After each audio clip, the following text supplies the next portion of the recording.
جو بھی ہو سکتا ہو، جو بھی خیال آ سکتا ہو آیا ہوگا، ہمیں علم غیب تو نہیں نا۔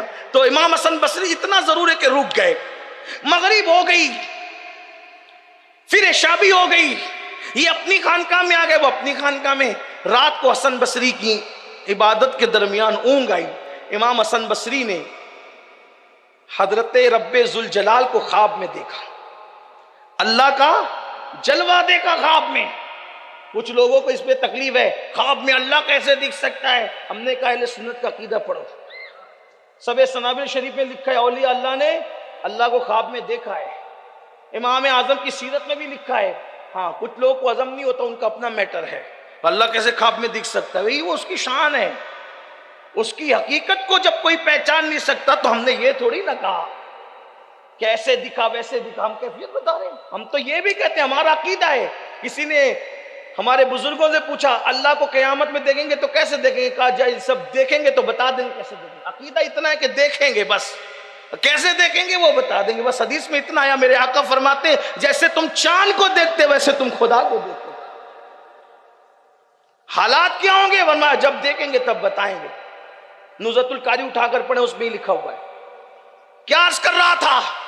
امام حسن بصری نے رب ذوالجلال کا جلوہ دیکھا خواب میں، اور جب جلوہ دیکھا تو اللہ سے عرض کی مولا میں تو بس اتنا چاہتا ہوں، بس مجھے اتنی میری چاہت ہے، جتنی عبادتیں کی ہے وہ سب قبول ہو جائے، جتنی باتیں کی ہے سب قبول ہو جائے۔ ارشاد ہوا حسن ہم نے تجھے موقع تو دیا تھا، ہم نے تجھے موقع تو دیا تھا، تو نے اس کا فائدہ نہیں اٹھایا۔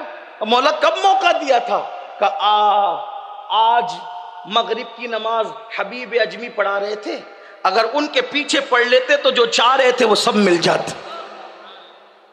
اس دن احساس ہوا کیا توبہ کرانے والا مرشد، توبہ کرانے والا مرشد، توبہ کرنے والا مرید، لیکن اللہ توبہ کرنے والوں کی عزت کیسے بڑھا۔ یہ نہیں کہہ رہا ہوں کہ حبیب اجمی کا مرتبہ امام حسن بصری سے بڑھ گیا، مرتبے کی بات نہیں کر رہا ہوں، اللہ توبہ کرنے والوں کی شان بتا رہا ہے کہ توبہ کرنے والوں کو تان مت دیا کرو، ان پہ لان مت کیا کرو، ان کو یہ مت کہا کرو کہ 100 چوہے کھا کے بلی حج کو چلی۔ یہ سارے ضابطے گندے تم نے تیار کر رکھے۔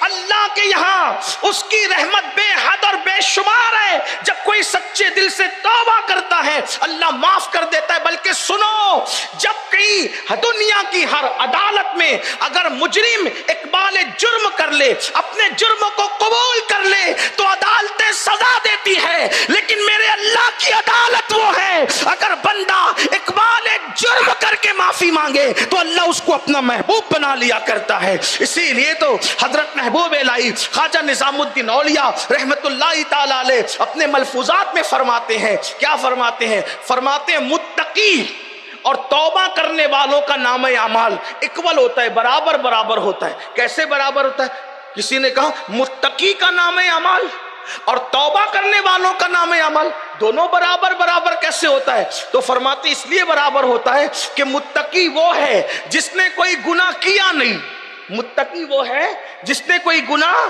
کیا نہیں، اور تائب توبہ کرنے والا وہ ہے گناہ کیا تو تھا مگر توبہ کی وجہ سے سارے گناہ مٹا دیے گئے، اس لیے اس کا نام اعمال بھی گناہ سے خالی، اس کا نام اعمال بھی گناہ سے خالی۔ یہ ہے توبہ کی برکت۔ تو آئیے، زندگی میں نمازیں ترک ہوئی ہو، زندگی میں کوئی بے حیائی کا کام ہو گیا ہو، زندگی کے اندر حرام لقمہ منہ میں چلا گیا ہو، یا معاذ اللہ کوئی سود کے دھندے میں مبتلا ہو، یا معاذ اللہ کسی نے شراب پیا ہو، کسی نے نشہ کیا ہو، کسی نے کسی عورت پر معاذ اللہ تعالی جو ہے وہ ظلم کیا، جبر کیا، اللہ نے توبہ کے دروازے کھول رکھے ہیں۔ سچی توبہ کرو رب کی بارگاہ میں۔ سنی دعوت اسلامی کا مقصد یہ ہوتا ہے ان محفلوں کو سجانے کا، تاکہ ہم اللہ کی بارگاہ میں پلٹیں، رب کی بارگاہ میں رجوع ہوں۔ یقیناً آپ لوگ دور دور سے بھی آئے ہوں گے، نزدیک سے بھی آئے ہوں گے، گے. علن شریف والوں سے بھی کہتا ہوں اور آس پاس کے لوگوں سے بھی کہتا ہوں، یہ سواد اعظم اہل سنت و جماعت کی عالمگیر تحریک سنی دعوت اسلامی نہ کسی سلسلے کی تحریک ہے، نہ کسی برادری کی تحریک ہے، نہ کسی سیاسی پارٹی کی تحریک ہے، نہ کسی خطے کی ہے، نہ کسی قبیلے کی ہے، نہ کسی شخصیت کی ہے. یہ تحریک خالص مدینے والے مصطفیٰ جان رحمت کی تحریک ہے، اور اس تحریک کا مقصد ایک ہے، انہیں جانا، انہیں مانا، نہ رکھا غیر سے کام. للہ الحمد میں دنیا سے مسلمان گیا. اس تحریک کا مقصد یہ ہے، پھٹکے ہوئے آہو کو پھر سوئے حرم لے چل. اس تحریک کا مقصد یہ ہے، خدا تجھے کسی طوفان سے آشنا کر دے کہ تیری بحر کی موجوں میں اضطراب نہیں. آج یہ تحریک سنی دعوت اسلامی سے جڑیں، جو جس فیلڈ سے تعلق رکھتا ہے اس فیلڈ کے اعتبار سے سنی دعوت اسلامی سے جڑیں، سنی دعوت اسلامی کے قریب آئیں. اس تحریک کا مقصد ایک ہی ہے کہ مصطفیٰ جان رحمت کا عشق گھر گھر عام کر دیا جائے. نہ گناہ کریں گے، نہ گناہ کرنے دیں گے، نہ گناہ کریں گے، نہ گناہ کرنے دیں گے، نہ خود گناہ کے قریب جائیں گے، نہ کسی کو گناہ کے قریب جانے دیں گے. اگر لوگوں کو گناہ سے بچانے کے لیے چاہے جتنی محنتیں کرنی پڑے، چاہے جتنی تکلیفیں اٹھانی پڑے، چاہے ہمیں کوئی رسوا کر دے، چاہے ہمیں کوئی ذلیل کر دے، ہر دکھ اٹھا سکتے ہیں، ہر تکلیف اٹھا سکتے ہیں، ہر محنت کر سکتے ہیں، لیکن مصطفیٰ جان رحمت کی اس بھولی بھالی امت کو کبھی جرائم کے قریب نہیں جانے دے سکتے، کبھی گناہوں کے قریب نہیں جانے دے سکتے. میری قوم کے جوانوں، بے شمار گناہگار دل ہمارا انتظار کر رہے ہیں کہ کوئی آ کر ان کی اصلاح کرے اور ان کو مصطفیٰ جان رحمت کا در دکھا دے، ان کو اللہ کے گھر کی طرف لے آئے. آج یہ محنت کیجئے، اپنی جوانی کا صحیح استعمال کیجئے، اپنے وقت کا صحیح استعمال کیجئے، سنی دعوت اسلامی سے جڑیے اور اپنا رول پلے کیجئے. میرے آقا نے مولا علی سے کہا تھا، اے علی، اگر تیری وجہ سے ایک بندے کو بھی ہدایت مل جائے، ایک بندہ بھی سنور جائے، سدھر جائے، تو یہ پوری دنیا کی نعمت سے تیرے لیے بہتر ہے. ایک مقام پہ فرمایا، سرخ اونٹوں سے بہتر ہے. اس لیے آئیے اپنی زندگی کا، اپنے وقت کا صحیح استعمال کرتے ہوئے خود بھی نیک بنیے، دوسروں کو بھی نیک بنائیے، خود بھی عشق رسول کے سانچے میں ڈھلیے، دوسروں کو بھی عشق رسول کے سانچے میں ڈھالیے. کبھی شیطان وسوسہ دلاتا ہے کہ میں نیک نہیں ہوں، میں کسی کو نیکی کی دعوت کیسے دوں؟ تو سن لو، آپ نیک نہیں ہیں پھر بھی لوگوں کو نیکی کی دعوت دو. ہو سکتا ہے وہ نیک کام کر لے اور اس کی نیکی کی وجہ سے اللہ ہمیں بخش دے، یہ بھی تو ہو سکتا ہے. اس لیے آپ نماز کے داعی بنیں، آپ لوگوں کو سنت مصطفیٰ سکھائیں. اللہ رب العزت کی بارگاہ میں میں دعا کرتا ہوں، اللہ ہماری زندگی میں ہم سے وہ کام لے لے جس سے اللہ اور اس کے رسول راضی ہو جائیں. ہماری زندگیوں میں اللہ انقلاب پیدا کر دے، ہمیں سچا محمد الرسول اللہ کا غلام بنا دے، ہمیں سچا ولیوں کا غلام بنا دے. ہم لوگ ولیوں کی زمین پہ رہتے ہیں، لیکن رہنے کے باوجود بھی ہم ان سے کوئی سیکھتے نہیں. یہ بزرگان دین، کوئی مدینہ منورہ سے آیا، کوئی دلی سے آیا، اللہ اکبر، کوئی کہاں سے آیا، کوئی ایران سے آیا، کوئی عراق سے آیا. یہ اولیاء اللہ لوگوں کو سدھارنے کے لیے آئے اور یہی کے ہو کر کے رہ گئے. ہم تو یہی رہنے والے لوگ ہیں. اگر ہم محنت کریں گے، کاوشیں کریں گے، کوششیں کریں گے، انشاءاللہ ایک صالح انقلاب بپا ہوگا.